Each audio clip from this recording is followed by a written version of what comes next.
8th video from the chapter morphology of flowering plants. और आज का हमारा टॉपिक है मॉडिफिकेशन ऑफ स्टेम। ओके, तो हमने स्टेम का जनरल फंक्शन पढ़ रखा है। स्टेम का जनरल फंक्शन क्या होता है? तो स्टेम का जनरल फंक्शन होता है to bear branches, okay, flowers, fruits, okay, and transfer of photosynthates photosynthates क्या होते हैं? फोटोसिंथेसिस के दौरान बने गए प्रोडक्ट्स, फोटोसिंथेट्स। ओके, तो ये हमारे स्टेम का एक जनरल फंक्शन है। मतलब जितने भी फ्लावरिंग प्लांट्स हैं उनके जो स्टेम है उनका मेन काम तो यही है कि भाई साहब उस पे ब्रांचेस निकलेंगी, फ्लावर्स निकलेंगे, फ्रूट्स निकलेंगे और फोटोसिंथेट्स का ट्रांसफर होगा। What are photosynthates? Basically food produced by photosynthesis. तो फोटोसिंथेट्स बनेंगे कहाँ? फोटोसिंथेट्स बनेंगे लीफ में, लेकिन अगर उनको रूट तक जाना है तो रूट तक तो वो स्टेम के थ्रू ही होके जाएंगे। तो ये तो इधर साइड में हमने कुछ डिस्कस कर लिया है। ये तो स्टेम का एक जनरल फंक्शन है जो हर फ्लावरिंग प्लांट का स्टेम करता है। लेकिन एक जनरल फंक्शन के अलावा अगर स्टेम कुछ फ्लावरिंग प्लांट्स में एक्स्ट्रा काम कर रहा है, कुछ हट के काम कर रहा है, तो उसको हम इस टॉपिक में पढ़ेंगे, जो टॉपिक है हमारा मॉडिफिकेशन ऑफ स्टेम। और इस मॉडिफिकेशन ऑफ स्टेम में हम जो पहला पॉइंट डिस्कस करेंगे दैट इज फोटोसिंथेसिस। मतलब कुछ फ्लावरिंग प्लांट्स ऐसे हैं जिनमें स्टेम जो है वो फोटोसिंथेसिस का फंक्शन परफॉर्म करेगा, राइट? मतलब इन फ्लावरिंग प्लांट्स में स्टेम जो है वो ग्रीन कलर का हो जाएगा और फोटोसिंथेटिक हो जाएगा। ओके, और जो लीव्स हैं उस प्लांट की, वो किस में कन्वर्ट हो जाएंगी? स्पाइन्स में। ओके, एग्जाम्पल के तौर पर अगर हम बात करें, एग्जाम्पल के तौर पर कौन से फ्लावरिंग प्लांट में ऐसा होता है? तो ओपनशिया। और ये ओपनशिया का इमेज आपको दिख भी रहा होगा। इसमें जो आपको ग्रीन कलर का दिख रहा है, ये ग्रीन कलर का जो पार्ट दिख रहा है, दिस इज स्टेम। और स्टेम यहां पर अगर आप ओपनशिया का देखें तो बिल्कुल फ्लैट है, ग्रीन है, फोटोसिंथेटिक है। ओके, और जबकि ये जो आपको स्पाइन्स दिख रहे हैं, ये स्पाइन्स ये बेसिकली है क्या? लीव्स। ओके, और ओपनशिया बेसिकली कैक्टस की फैमिली को बिलोंग करता है। ये एक डेजर्ट प्लांट है और जाहिर सी बात है इसमें फूल भी खिलेंगे, फ्रूट्स भी आएंगे। लेकिन फिलहाल तो हम स्टेम को डिस्कस कर लें इसके। अब इसका जो स्टेम है ये एक स्पेशल टाइप का मॉडिफिकेशन है, जिसमें ओपनशिया का जो स्टेम है वो फ्लैट हो चुका है, ग्रीन हो चुका है, ताकि फोटोसिंथेसिस कर सके। और जो लीव्स हैं, लीव्स मॉडिफाई हो चुकी हैं स्पाइन्स में, ताकि ट्रांसपीरेशन को रोका जा सके, ट्रांसपीरेशन को कम किया जा सके, क्योंकि डेजर्ट्स में पानी बहुत कम होता है। तो ट्रांसपीरेशन को रिड्यूस करने के लिए, ताकि ट्रांसपीरेशन की प्रक्रिया कम हो, वाटर का लॉस कम हो वेपर के फॉर्म में, तो ओपनशिया क्या करता है? अपने लीव्स को स्पाइन्स में कन्वर्ट कर देता है और स्टेम को ग्रीन फ्लैट कर देता है। और स्टेम परफॉर्म करता है function of photosynthesis in place of leaves. Okay, अच्छा, और स्टेम के ऊपर एक आपको मोटी सी क्यूटिकल की लेयर भी दिखेगी। स्टेम के ऊपर आपको एक मोटी सी क्यूटिकल की लेयर भी दिखेगी, ताकि स्टेम से भी वाटर का लॉस ना हो। ओके, अब हम बढ़ते हैं अपने सेकंड मॉडिफिकेशन की तरफ। ओके, कुछ फ्लावरिंग प्लांट के स्टेम से आपको थॉर्न्स निकले हुए दिखाई देंगे। क्या निकले हुए दिखाई देंगे? थॉर्न्स। जैसे कि ये आपको फिगर में मैं दिखा रहा हूं। ओके, एग्जाम्पल के तौर पर हम सिट्रस प्लांट की बात कर सकते हैं। नींबू वगैरह हो गया हमारा, नींबू, ऑरेंज, सिट्रस प्लांट्स में आते हैं वो सब। देन रोज, इन सब में आपको क्या देखने को मिलेगा? थॉर्न्स। और थॉर्न्स जो है वो बेसिकली किसका मॉडिफिकेशन होते हैं? Thorns are modification of stem. Thorns are modification of stem. अच्छा, अगर आप ध्यान से देखें ऊपर वाले इमेज में, तो ये जो स्पाइन्स जहां पर मैंने नाम दिया, ये भी अगर इसको लोकल लैंग्वेज में बोले, लेमैन भाषा में बोले, देसी भाषा में बोले, तो इसको भी हम कांटा ही कहेंगे। और नीचे जो थॉर्न दिख रहा है आपको, इसको भी आप कांटा ही कहेंगे। दोनों को तो आप कांटा ही बोलेंगे, कोई भी छोटा बच्चा कांटा ही कहेगा। But since you are a biology student, you should know difference between spine and thorn. Spine and thorn में आपको डिफरेंस पता होना चाहिए। Spines are modification of leaf and thorns are modification of stem. Although दोनों का काम एक ही है। स्पाइन्स या थॉर्न्स को प्लांट एक ही मकसद से बनाते हैं, ताकि जो ग्रेजिंग एनिमल्स हैं या जो ब्राउजिंग एनिमल्स हैं उनसे वो बच सके। But there is essential difference between spines and thorns. Okay, in terms of biology, spines are modification of leaves and thorns are modification of stem. Okay, अब हम बढ़ते हैं तीसरे मॉडिफिकेशन की तरफ. ओके, तो कुछ फ्लावरिंग प्लांट्स में आपको थॉर्न्स नहीं देखने को मिलेगा. ओके, आपको स्टेम फ्लैट या फोटोसिंथेटिक देखने को ना मिले, लेकिन कुछ फ्लावरिंग प्लांट्स में आपको टेंड्रल्स दिखेंगे, जैसे कि ग्रेप्स, जैसे कि पंपकिंस.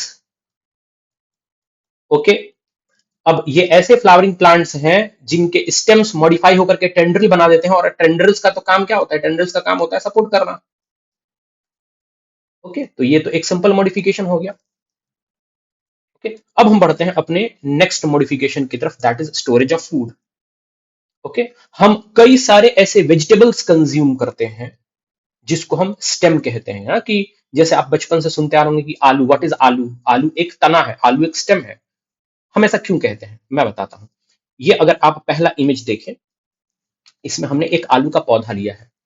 अब चलिए मैं एक रफ डायग्राम भी बना देता हूं इधर. ये आलू का स्टेम, ये लीफ, और आलू के, और ये अर्थ सरफेस, और ये मैंने बना दिया है रूट्स. ओके, अब जो सबसे लोअर नोड है, ये हमारा सबसे लोअर नोड है, इस लोअर नोड से एक ब्रांच निकलेगी, और जो ब्रांच ग्राउंड को जैसे ही टच करेगी, इसका टिप ऐसे स्वेल कर जाएगा, इसका टिप ऐसे स्वेल कर जाएगा, और ये जो स्वेल्ड टिप है ये कहलाएगा ट्यूबर. क्या कहलाएगा? ट्यूबर. और इस, ये जो लोअर नोड से ब्रांच अराइज हुई थी, इसका टिप स्वॉलन इसलिए हो गया क्योंकि इसमें फूड का स्टोरेज हो गया है, और हमें पता है फूड का स्टोरेज किस फॉर्म में होता है? स्टार्च के फॉर्म में होता है. तो बेसिकली ये आलू हो गया. ये देखिए आप यहाँ पर इमेज में आप देख सकते हैं, ये आलू हो गया, ये आलू, ये यही तो है, यही हम खाते हैं. और बेसिकली ये आलू है क्या? ये एक ट्यूबर स्टेम है, ये एक अंडरग्राउंड स्टेम है, जो कहां से निकल रहा है? स्टेम के लोअर नोड से, स्टेम के लोअर नोड से.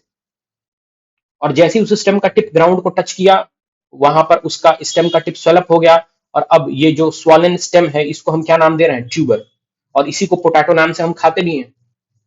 और अगर आपसे कोई पूछेगा कि आप कैसे प्रूफ करेंगे कि जो आलू है वो स्टेम है, तो आलू के ऊपर ऐसे आपको छोटे छोटे गड्ढे दिखाई देंगे.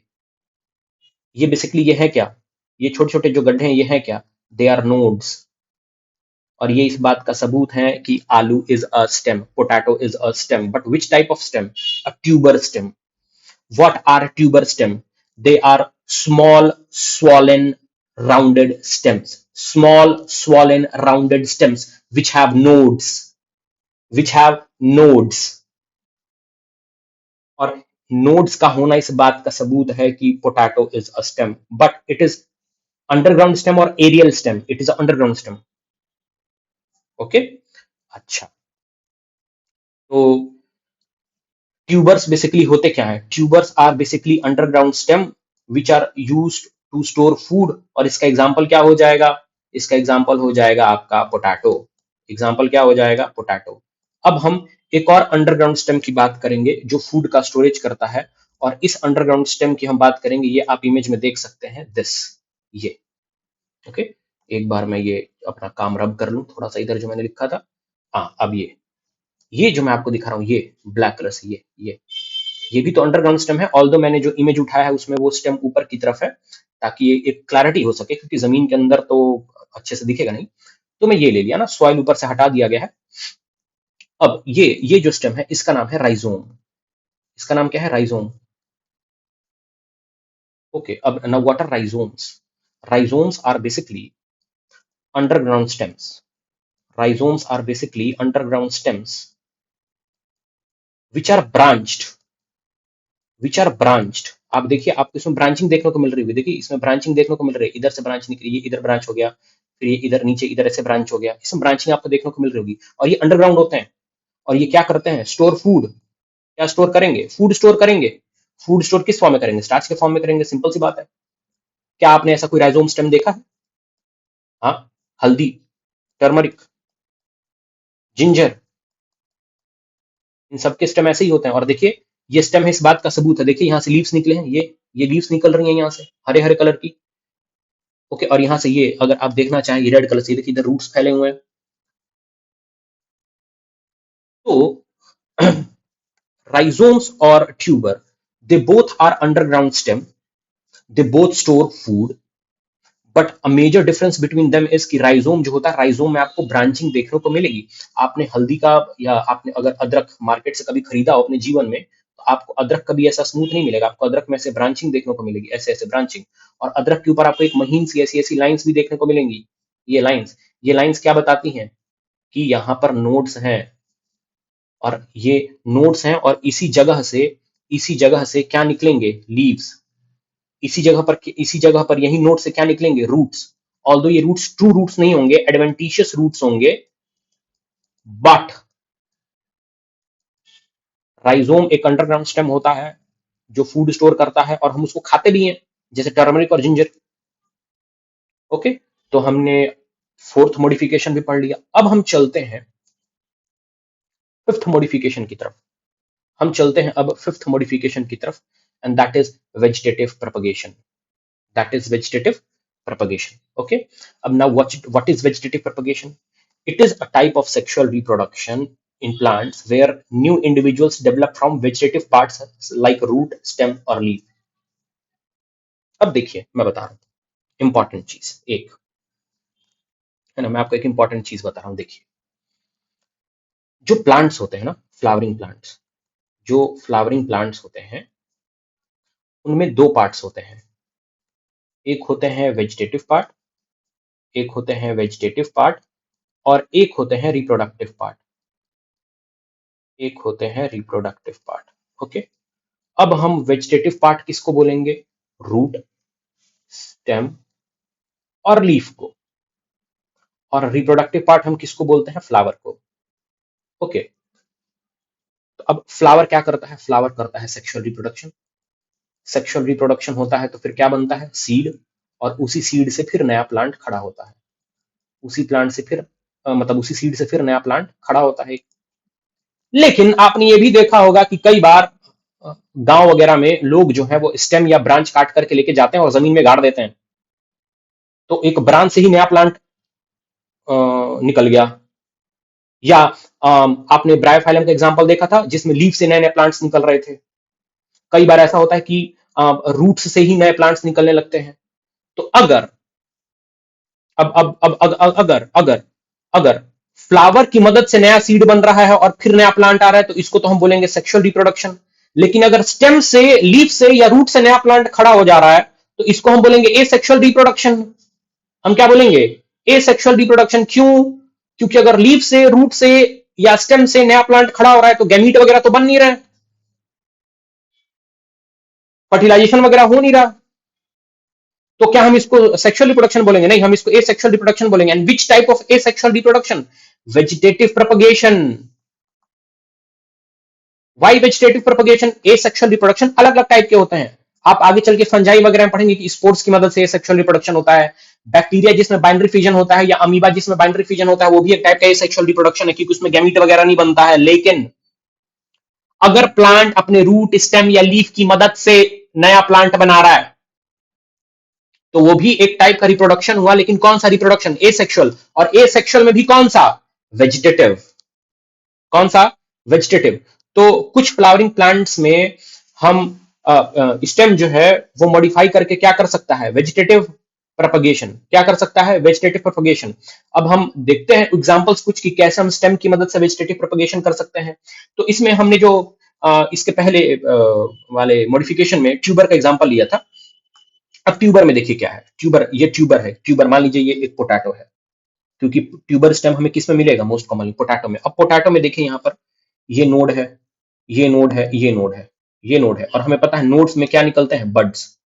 नोड्स में क्या निकलेंगे, बड्स। ये बड्स हैं। ओके, बड्स हैं, ठीक है। और फिर इन्हीं बड्स से क्या निकल गया, नया पौधा। क्या निकल गया, नया पौधा। आप देखिए, आलू की खेती जब की जाती है तो उसमें करते क्या है, इसी आलू को अलग अलग पार्ट में काट देंगे। एक हिस्सा मैंने ऐसे काटा, एक हिस्सा मैंने ऐसा काटा, एक हिस्सा मैंने ऐसा काटा। एक हर आलू का एक आलू का जितना पीस किया जा सकता है कर दिया जाता है। ख्याल इस बात का रखा जाता है कि हर आलू के टुकड़े पास कम से कम एक बड हो, ताकि उस बड से एक नया प्लांट निकल सके, अब एक बात बताइए, आप अगर गांव देहात से होंगे तो आपने देखा होगा कि जब आलू की खेती की जाती है तो उसमें आलू ही काट के बोया जाता है, उसमें आलू के सीड्स नहीं लाए जाते। क्योंकि आलू खुद एक स्टेम है और उस स्टेम के पास नोड है, नोड पे बड है और उस बड से एक नया प्लांट निकल सकता है। अब एक बात बताइए, स्टेम से ही एक नया प्लांट निकल रहा है, आप इसको सेक्सुअल रिप्रोडक्शन बोलेंगे एसेक्सुअल? एसेक्सुअल और एसेक्सुअल में भी कौन सा? Vegetative propagation. ओके, अब हम आते हैं राइजोम स्टेम पर। राइजोम स्टेम भी एक स्टेम है और अंडरग्राउंड स्टेम है। इसमें भी क्या होगा, इसमें भी नोड्स और इंटरनोड्स होंगे। तो इसको भी जब हमें कोई नया राइजोम का पौधा खेत में अगर राइज कराना हो, बोना हो, सो करना हो, तो हम करते क्या है बेसिकली, हम राइजोम स्टेम लाते हैं और उसको काटते हैं, टुकड़े में काट देंगे। और काटते वक्त इस बात का ख्याल रखा जाता है कि कम से कम उस हर टुकड़े में एक एक नोड हो।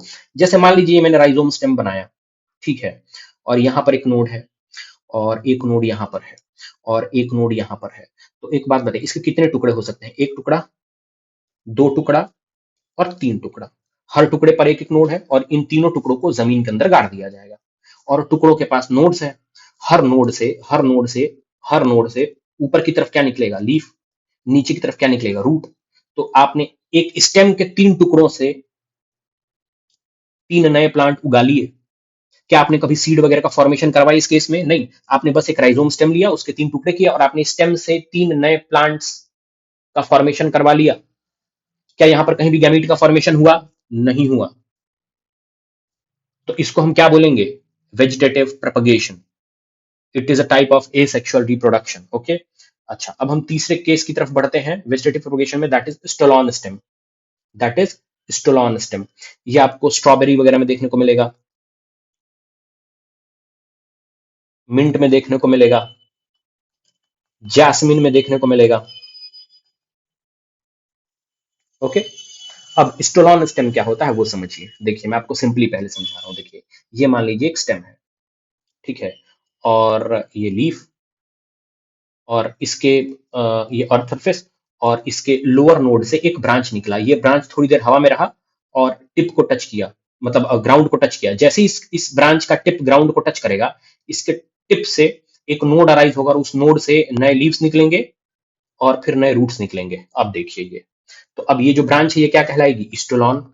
अगर हमने इस स्टोलॉन स्टेम को यहां से काट दिया तो एक प्लांट से हमने एक नया प्लांट बना लिया, ये न्यू प्लांट हो गया हमारा। क्या सीड वगैरह का फॉर्मेशन हुआ? क्या सेक्सुअल रिप्रोडक्शन हुआ? नहीं। हमने स्टेम की एक ब्रांच की मदद से एक नया प्लांट का फॉर्मेशन करवा लिया। It is a type of asexual reproduction जिसमें स्टेम की इन्वॉल्वमेंट है। तो इसे हम किस प्रकार का एसेक्सुअल रिप्रोडक्शन कहेंगे? Vegetative propagation. और ये जो स्टेम की ब्रांच थोड़ी देर हवा में रही थी, जिसका टिप एक नए प्लांट में कन्वर्ट हुआ, इस ब्रांच को हम क्या नाम देंगे? Stolon. Now moving on to the next stem modification, that is sucker. That is sucker. अब सकर को समझना आसान है। आप देखिए सकर स्टेम किस में पाया जाता है? तो ये आपको पाया जाएगा बनाना में, ये आपको मिलेगा पाइनएप्पल में, ये आपको मिलेगा क्राइसेंथेमम में।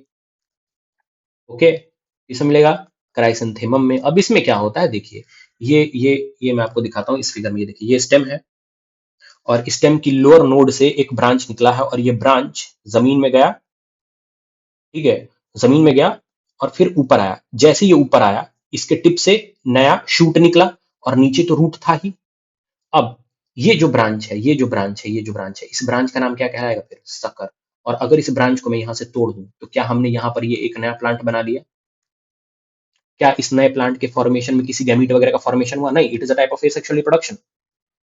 कौन सा एसेक्सुअल रिप्रोडक्शन? वेजिटेटिव। क्यों? क्योंकि इसमें स्टेम का इस्तेमाल हुआ है, स्टेम की ब्रांच का इस्तेमाल हुआ है। और ये जो ब्रांच ग्राउंड में अंदर की तरफ थी, इसका नाम क्या कहलाएगा? सकर। यहाँ पर अगर स्टोलॉन में देखें तो ब्रांच ऊपर से नीचे गई, यहाँ पर नीचे से ऊपर से नीचे आई है और इस सकर में नीचे से ऊपर गई है। ठीक है, तो सकर, स्टोलॉन, ट्यूबर, राइजोम, ये ऐसे स्टेम के मॉडिफिकेशंस हैं जो वेजिटेटिव प्रोपगेशन में हमें मदद करते हैं। ओके, तो अभी हमने स्टेम खत्म कर दिया है, अब हम आगे बढ़ते हैं लीफ की तरफ। ओके, लीफ की तरफ। अब लीफ क्या होता है वो समझिए। Leaf is a lateral flattened structure born on the stem. Leaf is a lateral flattened structure born on the stem. अब लीफ होती कैसी है? बेसिकली फ्लैट, और स्टेम के लैटरल होती है। स्टेम के लैटरल मतलब अगर ये स्टेम है तो लीफ साइड में निकली होगी, इधर लेटरल साइड्स में निकली होगी, ऐसा। तो लीफ का पोजीशन कैसा होगा, स्टेम के लेटरल, ये अगर स्टेम है तो स्टेम के लेटरल साइड में, ठीक है। लेटरल का मतलब क्या होता है, लेटरल का मतलब हुआ साइड्स में, सिंपल आप समझिए। अच्छा, और लीफ होती कैसी है, फ्लैटेंड, और कहाँ पे निकलती है, स्टेम पर निकलेगी, या फिर ब्रांचेस पे भी निकल सकती है, बट जनरली हम स्टेम टर्म का इस्तेमाल करते हैं बायोलॉजी में। अच्छा, फिर क्या है, it develops at the node and bears a bud in its axil, the axillary bud later develops into a branch और फ्लावर।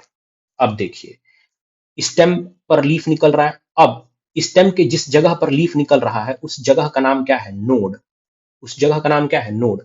और स्टेम और लीफ के बीच में ये जो एंगल बन रहा है, ये इस एंगल का नाम क्या है, एक्सिलरी पोजीशन, इस एंगल का नाम क्या है, एक्सिलरी पोजीशन। और यहां पर अगर कोई बड निकला, बड के बारे में हम पहले से ही जानते हैं कि bud are group of meristematic cells, अगर यहाँ पर कोई बड निकला तो इस बड का नाम क्या होगा, एक्सिलरी बड। और हम पिछली क्लासेस में भी पढ़ चुके हैं कि एक्सिलरी बड किस में मॉडिफाई होता है, या तो फ्लावर में मॉडिफाई होगा, या तो कोई ब्रांच में मॉडिफाई होगा। अगर ब्रांच में मॉडिफाई हुआ तो वेजिटेटिव बड, फ्लावर में मॉडिफाई हुआ तो फोलियर बड। ओके। अच्छा, अब तीसरे पॉइंट की तरफ बढ़ते हैं। Leaf originates from shoot apical meristem and are arranged in acropetal order. अब इसको समझिए, हमने पढ़ रखा है कि अगर मान लीजिए ये स्टेम, ये अर्थ सरफेस, ये रूट, और ये मैं लीफ बना दिया। रूट के टिप के ऊपर, रूट के टिप के ऊपर क्या होता है, रूट एपिकल मेरिस्टेम, मतलब मेरिस्टेमेटिक टिश्यू का ग्रुप रूट के टिप पर भी होता है और शूट के टिप पर भी होता है। शूट के टिप पर जो होता है उसको हम क्या बोलते हैं, शूट एपिकल मेरिस्टेम। तो जो भी नई नई लीव्स आती हैं वो तो शूट एपिकल मेरिस्टेम का ही मॉडिफिकेशन है, मेरिस्टेमेटिक टिश्यू का ही मॉडिफिकेशन है जो शूट के टिप पर है, राइट। और तो इसलिए यहां पर लिखा है कि leaves originate from shoot apical meristem. और लीव्स का जो अरेंजमेंट होता है स्टेम के ऊपर या ब्रांच के ऊपर, वो कौन से ऑर्डर में होता है, एक्रोपिटल ऑर्डर। अब एक्रोपिटल ऑर्डर का मतलब क्या होता है, देखिए, एक्रोवर्ड का मतलब होता है टिप, एक्रोवर्ड का मतलब क्या होता है, टिप। तो एक्रोपिटल ऑर्डर का मतलब ये हुआ कि जो नई लीव्स हैं वो ऊपर की तरफ रहेंगी, और जो ओल्डर लीव्स हैं वो नीचे की तरफ रहेंगी। फिर से सुन लीजिए, एक्रोपिटल ऑर्डर का मतलब हुआ, ये मान लीजिए एक ब्रांच स्टेम है, तो ओल्ड लीफ नीचे की तरफ और न्यू लीफ ऊपर की तरफ। फिर ये जो न्यू लीफ हो गई, ये ओल्ड लीफ हो गई। अब मान लीजिए स्टेम की लंबाई फिर बढ़ी शूट एपिकल मेरिस्टेमेटिक टिश्यू की वजह से, तो ये नीचे वाली अब ओल्ड हो गई, अब नई लीफ नीचे नहीं आएगी, नई लीफ कहाँ आएगी, ऊपर। तो लीव्स का अरेंजमेंट ही ऐसा होता है कि स्टेम या ब्रांच के ऊपर, कि नई लीफ आपको ऊपर मिलेगी और ओल्ड लीफ नीचे। इस अरेंजमेंट को, इस ऑर्डर को हम बोलते हैं एक्रोपिटल ऑर्डर। ओके, अब हम मूव करते हैं फोर्थ पॉइंट की तरफ। लीफ के बारे में लिखा है कि they are most important vegetative organ for photosynthesis. अब एक बात बताइए, हम लीफ को वेजिटेटिव ऑर्गन क्यों कहते हैं, ये मैंने आपको ऊपर ही बता दिया था। मैंने आपको ऊपर ही बता दिया था कि जो प्लांट्स होते हैं, जो प्लांट्स होते हैं, फ्लावरिंग प्लांट्स होते हैं, उनमें दो पार्ट्स होते हैं, वेजिटेटिव और रिप्रोडक्टिव। रिप्रोडक्टिव में फ्लावर आता है, वेजिटेटिव में रूट, स्टेम और लीफ आता है। तो स्टेम, जो लीफ हुआ वो कौन सा ऑर्गन हुआ, वेजिटेटिव ऑर्गन हुआ, और उसका मेन काम क्या है, फोटोसिंथेसिस करना। ओके। अब अगला पॉइंट देखिए, a typical leaf consists of three parts, leaf base, petiole and lamina. The leaf is attached to the stem by the leaf base. अब ये समझिए, ये बड़ा इंपॉर्टेंट लाइन है। अब देखिए, एक बात बताइए, अगर आप किसी छोटे बच्चे को लीफ का डायग्राम बनाने को कहेंगे तो वो बस यही पोर्शन बनाएगा जो मैं रेड से शेड कर रहा हूँ, ये वाला पोर्शन। आप इतना पोर्शन बनाएंगे और खुश हो जाएंगे कि आपने लीफ बनाया है, बट ये लीफ नहीं है, ये लीफ का लैमिना है। ये लीफ का कौन सा पोर्शन है, लैमिना। ये पूरा स्ट्रक्चर लीफ है, ये पूरा स्ट्रक्चर लीफ है। ये जो इस अभी थोड़ी देर पहले जो मैंने रेड से शेड किया था वो तो लीफ का बस एक पार्ट है, लामिना। देखिए, लीफ का लामिना है ये, लीफ का पेटियोल और देन लीफ का बेस। ये तीनों चीजें मिलकर के क्या बनाती हैं, लीफ। तीनों चीजें मिलकर क्या बनाएंगी, लीफ। और लीफ जब स्टेम पर अटैच हो गई, ये मान लीजिए मैंने स्टेम बना दिया यहां पर, ये मैंने स्टेम बना दिया, तो अब लीफ अपने बेस की मदद से स्टेम के ऊपर अटैच होगा। यही तो लिखा है यहां पर, देखिए, the leaf is attach to the stem by the leaf base. याद रखिएगा, ये जो अगर किसी ने आपको लीफ बनाने को कहा और आपने तुरंत ये रेड कलर से शेडेड इमेज जो अभी मैं दिखा रहा हूं, ये आपने अगर बना दिया तो आप लीफ का बस एक पार्ट बना रहे हैं, दैट इज लीफ लैमिना, वो that is not entire leaf. Okay. अच्छा, मूविंग ऑन। अब अगले पॉइंट पे क्या है, अगले पॉइंट पे है कि the petiole helps hold the blade to light. Long thin flexible petioles allow leaf blades to flutter in wind, thereby cooling the leaf and bringing fresh air to leaf surface. अब वो क्या कह रहा है देखिए, अब ये जो पेटियोल है ये मैंने स्टेम ड्रॉ कर ही दिया है, ठीक है। अब ये जो पेटियोल है कैसा, सॉफ्ट,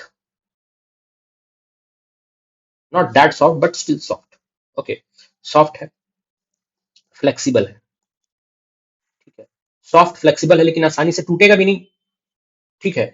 ये और यहाँ पर कॉलेनकाइमा पाया जाता है, इसीलिए कॉलेनकाइमा टिश्यू है ना। कॉलेनकाइमा के बारे में आपने 9th में पढ़ा था, 11th में आप नेक्स्ट चैप्टर जब हम पढ़ेंगे तो उसमें पढ़ेंगे हम कॉलेनकाइमा क्या होता है। बट पेट्रियोल कॉलेनकाइमा का बना होता है, जिसकी वजह से पेट्रियोल में एक फ्लेक्सिबिलिटी पाई जाती है और एक सॉफ्टनेस भी पाया जाता है, जिसका फायदा ये होता है कि जब भी हवा बहती है तो ये जो लैमिना वाला पोर्शन है ये फ्लटर करता है, फ्लटर मतलब हवा में डोलता है। उसका फायदा क्या होता है, लीफ के पास फ्रेश एयर आती है, लीफ के पास फ्रेश एयर आएगी तो लीफ के पास फ्रेश CO2 आएगा, लीफ के पास जब फ्रेश CO2 आएगा तो लीफ फोटोसिंथेसिस आसानी से कर पाएगा। समझे आप या नहीं समझे?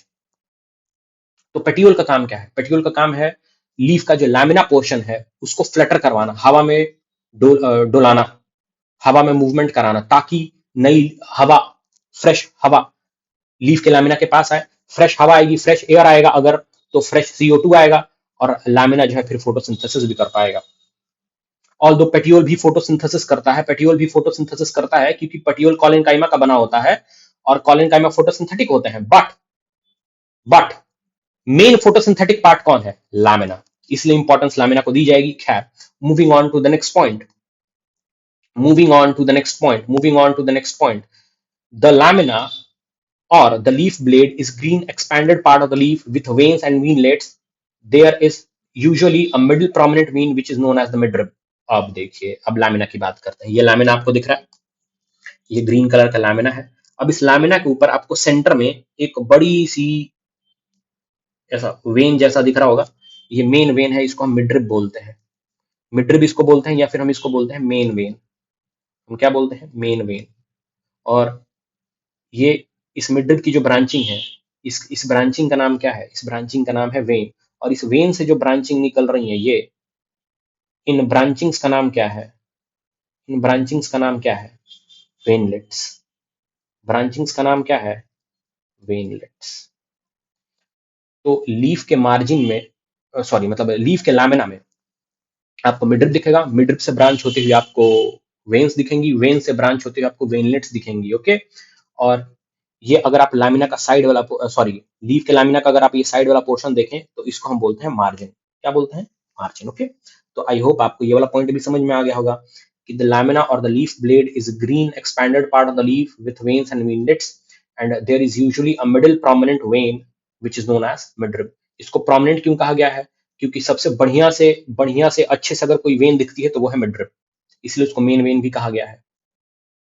क्या लिखा है, veins provide rigidity to the leaf blade and act as channels of transport of water, minerals and food materials. ये जो वेन्स बनी है या जो ये मिड्रिब बना है लामिना के ऊपर, ये ऐसे फालतू में किसी डिजाइन के लिए नहीं बन गया, इसका एक मकसद है। मकसद क्या है, देखिए आपको मिड्रिब में या वेन्स में या वेनलेट्स में आपको जानते हैं क्या मिलेगा, क्या मिलेगा, वैस्कुलर बंडल्स। क्या मिलेगा, वैस्कुलर बंडल्स। वैस्कुलर बंडल्स हम किसको बोलते हैं, जाइलम और फ्लोएम को। जाइलम और फ्लोएम को, जाइलम का काम आपको पता है, वाटर और मिनरल का कंडक्शन। फ्लोएम का काम पता है आपको, फूड का कंडक्शन। तो बेसिकली अगर रूट से वाटर स्टेम और फिर लीफ में आएगा तो किसकी मदद से आएगा, जाइलम की मदद से आएगा। और अगर लीफ में फूड बन के बाकी पार्ट्स में जाएगा, रूट या स्टेम में, तो वो किसकी मदद से जाएगा, फ्लोएम की मदद से जाएगा। तो जब आप ये मिड्रिब या वेन्स या वेनलेट्स को जब आप कट करेंगे, डाइसेक्ट करेंगे, ओपन करेंगे, तो आपको उसमें मिलेगा जाइलम और फ्लोएम, ओके। तो ये जो वेन्स, वेनलेट्स और मिड्रिब दिख रही हैं आपको, ये बेसिकली रास्ता है, चैनल्स हैं जिनके थ्रू वाटर और मिनरल्स और वाटर का ट्रांसपोर्टेशन हो रहा है, क्योंकि इन्हीं वेन्स, वेनलेट्स और मिड्रिब में क्या मौजूद है, जाइलम और फ्लोएम, जिसकी वजह से लीफ के लैमिना में एक स्ट्रेंथ भी होती है, अंदर से एक सपोर्ट भी मिलता है। बात समझ में आया? अब ये देखिए, ये मैंने आपको इमेज बना के दिखाया है, ये देखिए ये कैसे, ये बीच में मिड्रिब है, मिड्रिब की ब्रांचिंग वेन्स और वेन्स की ब्रांचिंग वेनलेट्स। और इस पूरे वेन्स के पैटर्न में आपको क्या मिलेगा, मिड्रिब में, वेन्स में, वेनलेट्स में आपको क्या मिलेगा, जाइलम और फ्लोएम, ओके। अब हम बात करते हैं वेनेशन की। What is venation? The arrangement of veins and veinlets in the lamina of leaf is termed as venation. अब ये जो आप डिजाइन देख रहे हैं, ये लामिना में ये जो बना है, ये मिडरिब, ये वेन्स की ब्रांचिंग, वेनलेट्स, ओके। ये जो अरेंजमेंट है वेन्स और वेनलेट्स का, ये अरेंजमेंट जो लीफ के ऊपर ये जो डिजाइन बनी है, इस डिजाइन का नाम है वेनेशन। सिंपल समझिए, ये जो वेन्स और वेनलेट्स की वजह से, वेन्स और वेनलेट्स की वजह से ये जो डिजाइन बन जाता है लीफ के ऊपर, है ना, इसी डिजाइन का नाम क्या है? वेनेशन। अब देखिए क्या लिखा है, वेनेशन दो टाइप के होते हैं, वेनेशन दो टाइप के होते हैं, एक रेटिकुलेट और एक पैरेलल। आइए इनको समझते हैं। When the veinlets form a network, the venation is termed as reticulate. When the veins run parallel to each other within a lamina, the venation is termed as parallel। अब समझते हैं इसको, देखिए ये जो वेनेशन का पैटर्न है, हमने पढ़ा वेनेशन दो टाइप के होते हैं, वेन्स और वेनलेट्स का अरेंजमेंट दो टाइप का होता है, एक पैरेलल और एक रेटिकुलेट। ये जो डिजाइन है ये रेटिकुलेट का है। इसका है रेटिकुलेट का है। क्यों रेटिकुलेट में इसको क्यों कह रहा हूँ? क्योंकि देखिए, एक तो इसमें जो वेन्स हैं ये रैंडम डायरेक्शन में निकली हुई है, किसी भी पर्टिकुलर डायरेक्शन में निकली हुई है, और इनसे जो वेनलेट्स निकल रही है वो भी किसी पर्टिकुलर डायरेक्शन में नहीं है, इरेगुलरली अरेंज्ड है, एक नेटवर्क है, बस एक इरेगुलर नेटवर्क है वेन्स और वेनलेट्स का। तो जब वेन्स और वेनलेट्स का एक इरेगुलर नेटवर्क हो तो इस टाइप के वेनेशन को हम बोलते हैं रेटिकुलेट वेनेशन, जो कि कैरेक्टरिस्टिक है डाइकॉट फ्लावरिंग प्लांट्स का। इसमें आपको कुछ एक्सेप्शंस भी मिलेंगे, जैसे कि कैलोफाइलम, कैलोफाइलम एक ऐसा डाइकॉट फ्लावरिंग प्लांट है जिसमें पैरेलल वेनेशन पाया जाता है। अब हम बात करेंगे पैरेलल वेनेशन की। देखिए पैरेलल वेनेशन आपको यहां पर मिलेगा, ये देखिए पैरेलल वेनेशन में क्या होता है कि जो मिडरिब होता है, इसमें इस मिडरिब तो होगा ही, लेकिन जो वेन्स होंगी वो सारी पैरेलल होंगी। वेन्स सारी पैरेलल होंगी, किसके पैरेलल होंगी? मिडरिब के। किसके पैरेलल होंगी? मिडरिब के। और इसमें पैरेलल वेनेशन में आपको वेनलेट्स देखने को नहीं मिलेगा, नो वेनलेट्स, ओनली वेन्स। और जो वेन्स होंगी they will be parallel to the midrib. तो वेनेशन आपको दो टाइप का देखने को मिलेगा, या तो रेटिकुलेट वेनेशन या तो पैरेलल वेनेशन। और पैरेलल वेनेशन किसमें पाया जाता है? मोनोकॉट फ्लावरिंग प्लांट में। आपने पैरेलल वेनेशन देखा होगा राइस के केस में, वीट के केस में, बनाना के केस में, राइट, ओके। अब देखिए बनाना और राइस का ना, मेज भी मैं एक एग्जांपल लिख लेता हूं यहां पर। अब अगर हम मेज मेज या राइस या वीट की अगर बात करें, मेज, राइस, वीट, तो आपने ऐसा वाला पैरेलल देखा होगा। लेकिन अगर मैं उसकी बात करूं बनाना की, तो बनाना में ना आपने ऐसा पैरेलल देखा होगा। ये बनाना की लीफ मैंने बना दी, ये सेंटर में मैंने मिड बना दिया, और ये पैरेलल वेन्स ऐसे पास हो रही है। तो आप कहेंगे कि फिर ये कैसे पैरेलल वेनेशन है? देखिए ये भी पैरेलल वेनेशन है और ये भी पैरेलल वेनेशन है। दोनों को हम पैरेलल वेनेशन क्यों बोल रहे हैं? क्योंकि वेन्स दोनों केस में पैरेलल है। देखिए यहाँ पर वेन्स पैरेलल, यहाँ भी वेन्स पैरेलल है, और यहाँ पर भी वेन्स पैरेलल है, ठीक है। अब ये वाला जो पैरेलल वेनेशन है ना, इसको हम बोलते हैं